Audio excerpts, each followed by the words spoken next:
Muy bien, chicos, ahora vamos a resolver algunos ejercicios de ambos principios, del principio de Pascal y del principio de Arquímedes. La actividad de aprendizaje 5, que es la que van a resolver después de ver esta presentación, ya contiene obviamente ejercicios, entonces pues les aviso que no son más difíciles de lo que van a ver aquí, entonces no se estresen, pero sí tengan mucho cuidado con las unidades, hagan las conversiones necesarias. Bueno, el principio de Pascal, como ya habíamos visto en la presentación anterior, nos describe esta ecuación. Recuerden que nos relaciona la presión 1 con una presión 2. En este caso tenemos una presión menor contra una presión mayor. Aunque utilizo esas palabras menor y mayor, recuerden que ambas presiones son iguales. Lo que van a ser diferentes son la fuerza, esa sí va a ser menor aplicada en un área menor, y la fuerza mayor, que va a ser resultado de la aplicación de esa fuerza en un área mayor. Entonces, en eso quiero ser muy puntual, aunque les llamo mayor y menor, ambas presiones son iguales, ¿ok? Bueno. Entonces, el primer ejercicio dice, el diámetro del pistón menor de una prensa hidráulica es de 8 centímetros y el del pistón mayor es de 20 centímetros. Si se aplica una fuerza de 600 newtons al pistón más pequeño, ¿qué fuerza se ejerce en el pistón mayor? Como tenemos varias cantidades físicas que describen este problema, pues lo primero que les recomiendo siempre es hacer un listado de los datos. El primero, pues el de este valor de 600 newtons, nos dice que es la fuerza del pistón pequeño, entonces le correspondería la F minúscula. Y nos dice que hay dos diámetros, 8 y 20 centímetros, aquí están, obviamente el más chiquito pues es el diámetro menor y el más grande sería el diámetro mayor. Nosotros necesitamos el área, acuérdense que la ecuación del principio de Pascal nos relaciona las fuerzas con áreas. ¿Cómo determinamos el área de un círculo? Pues hay que multiplicar pi por radio al cuadrado. Entonces, el diámetro menor corresponde a un radio de 0.04 metros y el diámetro mayor corresponde a un radio de 0.1 metros. Reescribiendo la ecuación del principio de Pascal con nuestros datos, pero resolviendo para la magnitud que queremos determinar, que en este caso es la fuerza mayor, despejamos F, por lo que el área mayor pasaría multiplicando de este lado, la coloco de esta manera en la ecuación, y entonces multiplicamos los 600 newtons, que son la fuerza menor, por pi por radio al cuadrado del área mayor, que sería entonces el radio mayor, aquí está, y abajo sería el área menor, que es pi por radio al cuadrado, y eso resulta en una fuerza de 3750 newtons. Bueno, en cuestión de números esto es muy sencillo. Lo más importante, lo que quiero resaltar es que vean cómo funciona una prensa hidráulica. Nosotros tendríamos que aplicar una fuerza de 600 newtons contra la que se produce en el otro pistón, que serían 3750.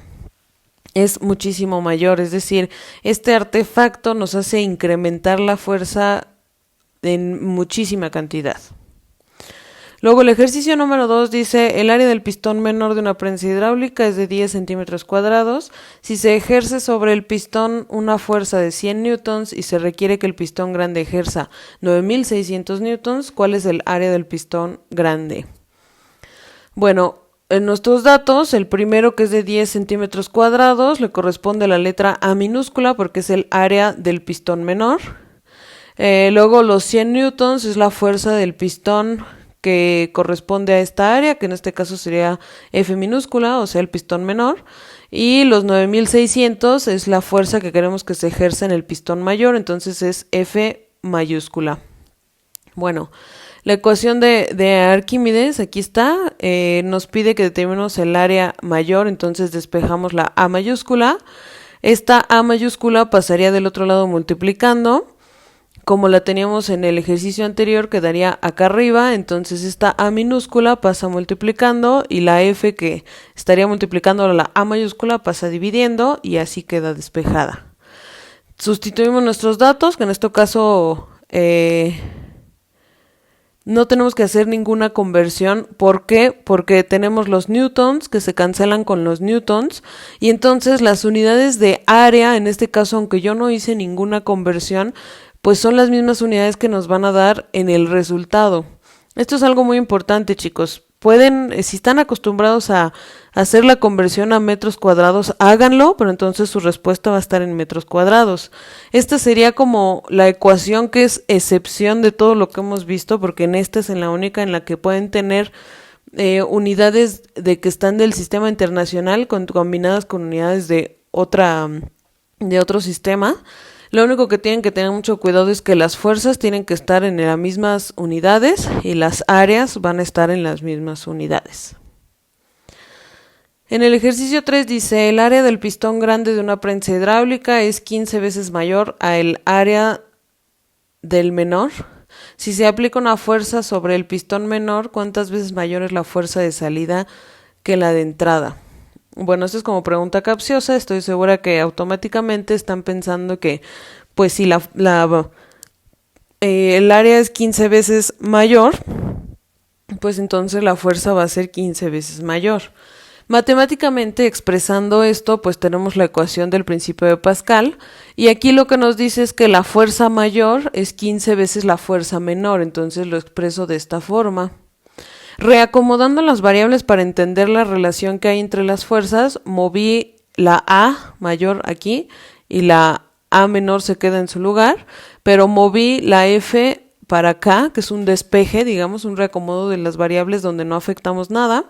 Y vean que aquí se cancelarían las fuerzas menores, o sea, las Fs minúsculas, y entonces la proporción de área mayor sobre área menor sería 15.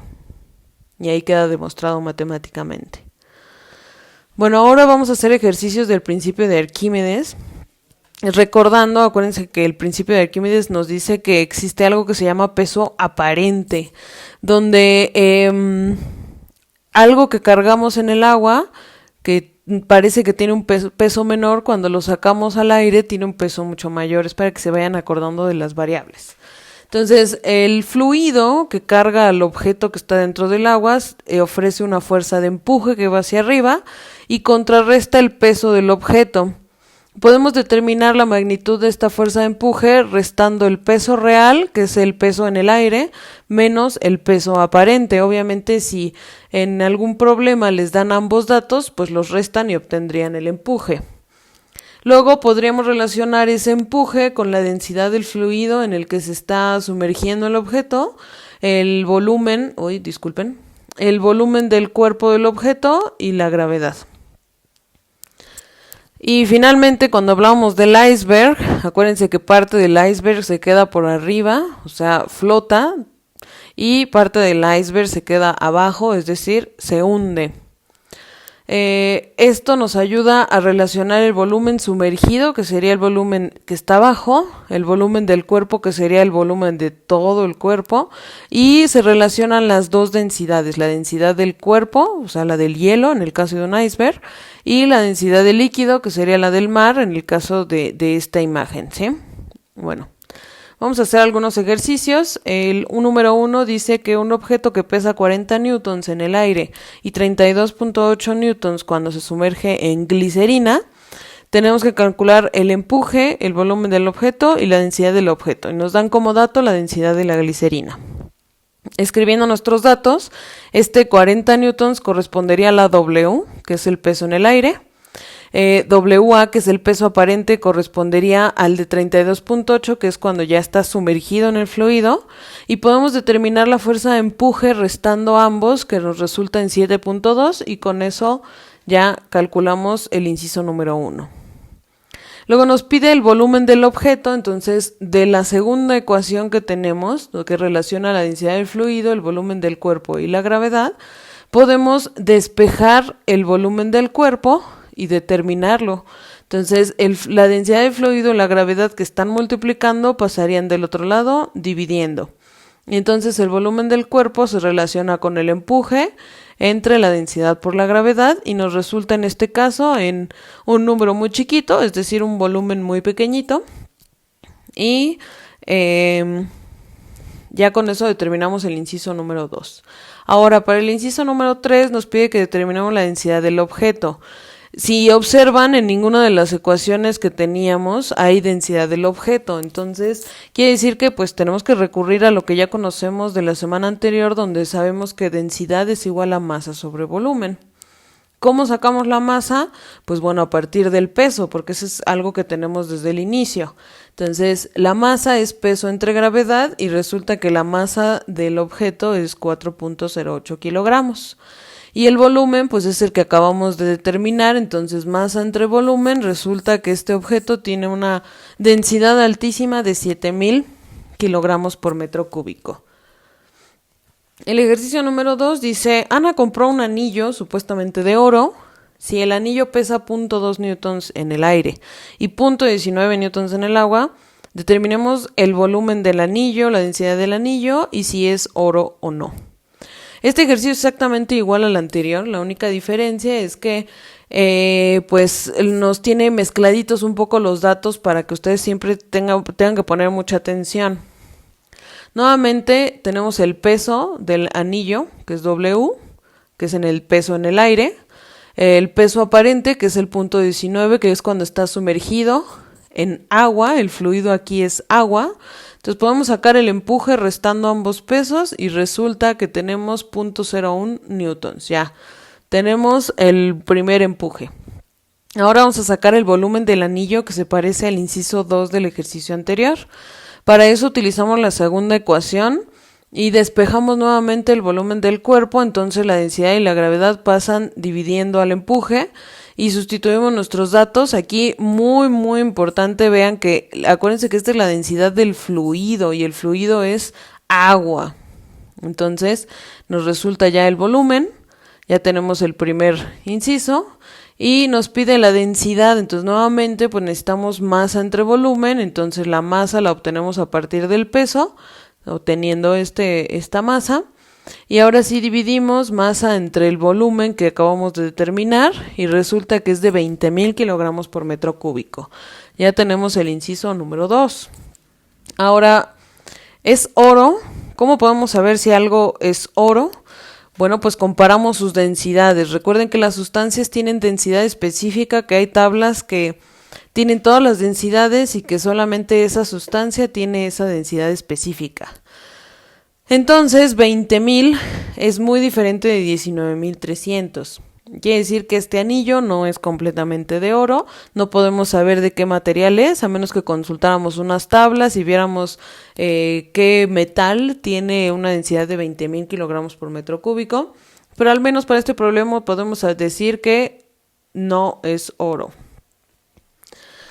Bueno, y en el ejercicio 3 dice ¿qué volumen de un iceberg queda por debajo del nivel del mar? Considera que la densidad del agua de mar es 1030 y la del hielo es 920 kilogramos por metro cúbico. Para este ejercicio vamos a utilizar la última ecuación, donde relaciona el volumen sumergido, las dos densidades, tanto la del cuerpo como la del fluido, y el volumen del cuerpo. En este caso lo que queremos saber es un porcentaje de masa que está sumergido. Para esto, pues, por ejemplo, traten de pensar en los aciertos que obtienen en un examen. Si ustedes tienen 5 aciertos, es decir, 5 respuestas correctas de 10, quiere decir que aprobaron el 50% del examen. ¿Cómo sacan este valor del porcentaje? Pues dividen 5 entre 10 por 100. Entonces, lo que vamos a hacer nosotros es que vamos a tomar el volumen que es el parcial, o sea, el chiquito, que este sería como sus aciertos correctos, entre el total de aciertos, que en este caso es el volumen del cuerpo completo, y lo multiplicamos por 100. Eso nos daría el porcentaje de iceberg que se encuentra bajo el agua. Esto se relaciona con esta ecuación porque tenemos volumen sumergido y volumen del cuerpo. Y casualmente si lo paso dividiendo de este lado, pues me da este lado de la ecuación. Entonces, nada más lo que hacemos es multiplicar por 100, pero entonces quiere decir que también acá de este lado tendríamos que poner por 100. Entonces, podríamos decir que el porcentaje de cuerpo sumergido es igual a la relación entre las densidades, ambos multiplicados por 100.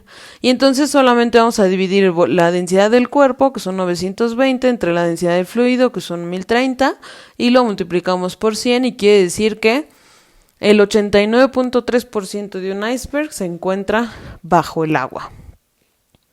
Bueno, chicos, espero que haya sido de utilidad estos ejercicios. Traten de repasarlos, de entenderlos con mucha claridad. Se parecen en demasía a los que vienen en su actividad de aprendizaje número 5. Por favor, respóndanla. Y eso es todo el trabajo por esta sesión. Otra cosa que les quiero comentar es que ya están agregadas en las actividades de esta semana las páginas del libro que corresponden a estos temas para que las puedan revisar y practicar